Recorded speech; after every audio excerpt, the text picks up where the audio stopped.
Welcome to Pause to Go, the podcast that's all about making the most of life's transitions from middle school through menopause.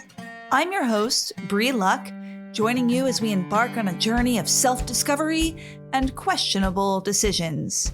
Get ready for heartfelt conversations, expert insights, and personal stories that'll have you laughing, crying, and saying, "Thank goodness I'm not alone." If you've lost your midlife crisis survival kit, we've got you covered. So join me, won't you? And together we can pause to go.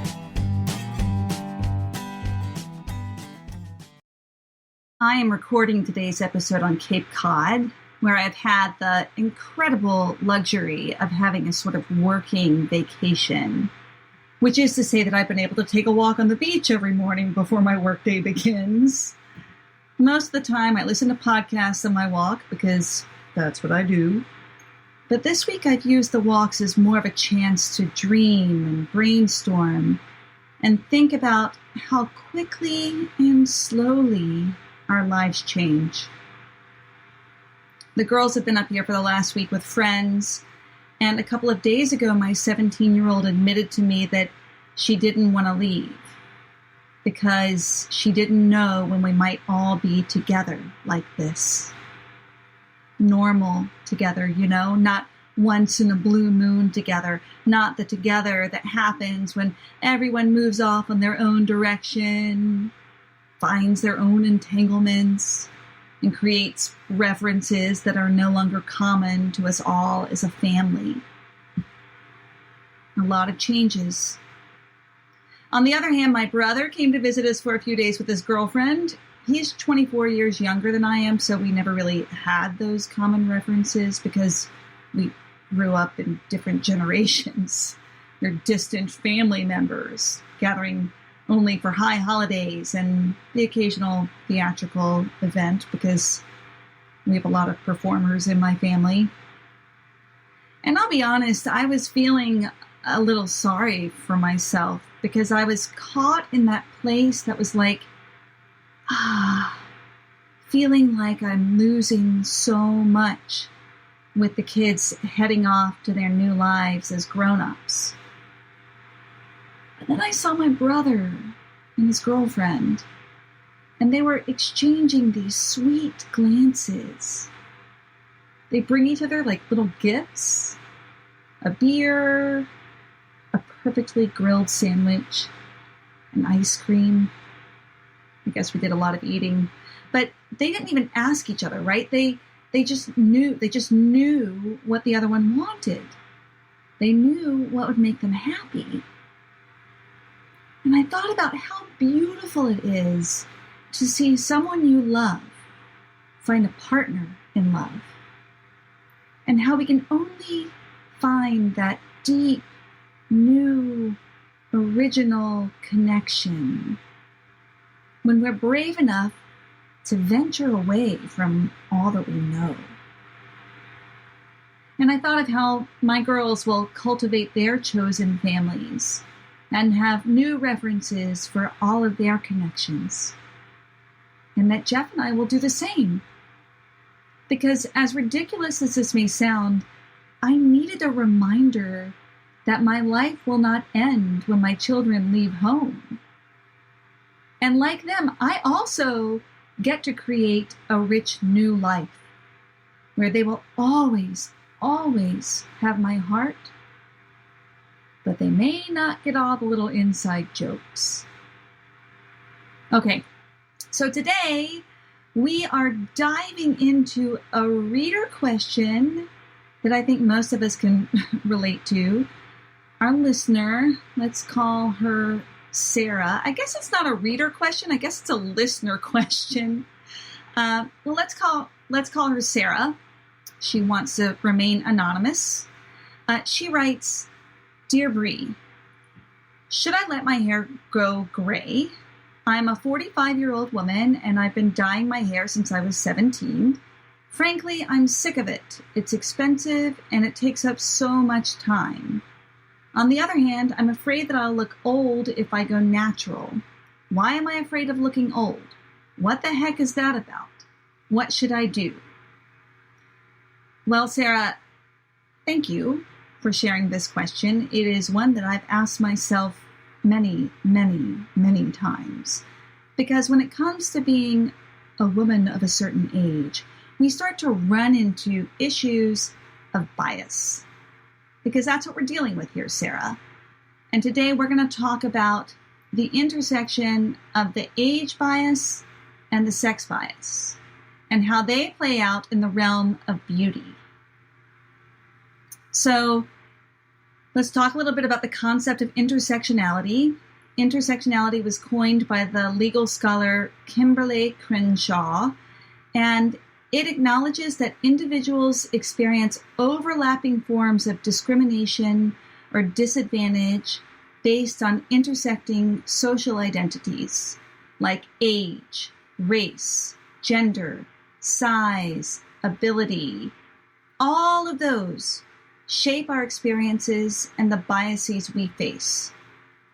So, Sarah, your fear of looking old is one that many of us grapple with, and it highlights the complex interplay that happens with age bias and sexism. So, society often places a premium on youth, especially Western society, and particularly for women. We can see it in the language. Men become sexy silver foxes, while women become cranky blue hares. That's not fair. The media, of course, perpetuates these harmful stereotypes about aging and beauty, and it's a constant reinforcement of that, right? I mean, we are constantly bombarded with messages that equate youth with desirability, vitality, and success. And these messages can seep into our subconscious, influencing our perception of ourselves and creating a fear of aging. So these biases aren't always obvious. They come out in a multitude of ways. Maybe it's the birthday card when you turn 40 that says "over the hill," or the comment from your neighbor that's like, "Oh, you look good for your age," suggesting that you only look good when you factor in the disadvantage of being over, say, 25. Or maybe it's like self-directed ageism. And this is when we internalize society's negative views so much that we can't really see any other truth. So then we perpetuate the lie by the internal dialogue that we have around what we're doing and what we're going through. So we misplace our keys, we blame it on age. We feel like staying in for the night, we're an old coot. It's a mind game, right? Where you become your own worst enemy. And let's not forget the medical world. We know that older adults are often left out of research and clinical trials. Women speak of feeling invisible. In fact, a recent study showed that nearly 70% of women feel like they lose visibility and desirability after they've reached the age of 52. And is it any wonder that we feel that way? Look at the messages.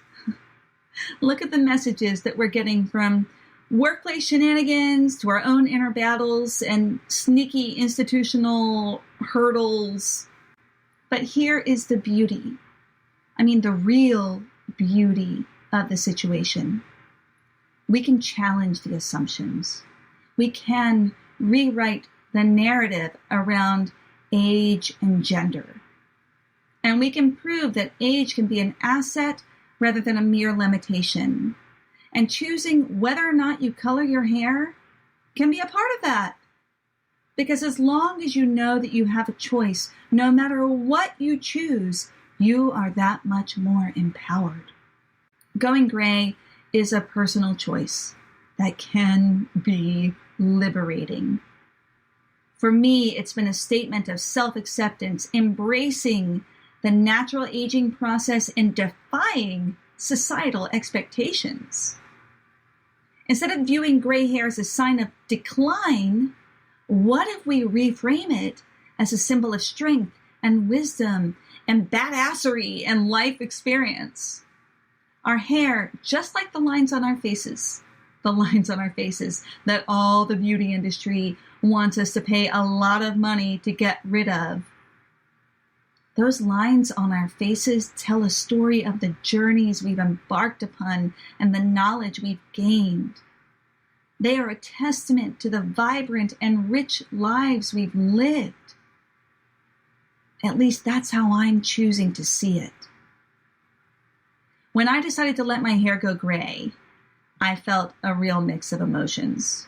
Shame was one of them, but so was excitement and curiosity and delight. And as I embraced my natural hair colors, I discovered a newfound sense of freedom. My silvering locks have become a source of pride for me.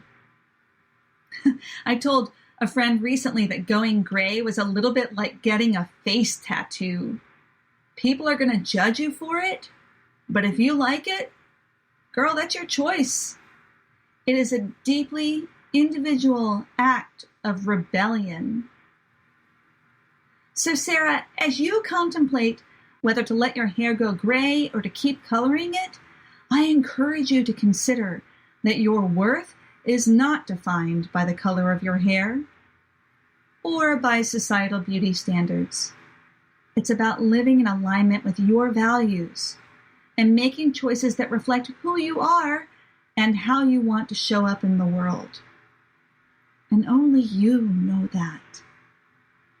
So my advice to you is to do what feels right for you. If you're tired of the time, of the expense, and the effort that goes into dyeing your hair, it might be the perfect opportunity to embrace your natural color. Experiment with new styles, consult a professional hairstylist, or seek support from online communities. Let me tell you, for me, Instagram has been a great place to begin. On the other hand, if you feel like you're not quite ready to take on all of ageism right now, Sarah, I totally respect that.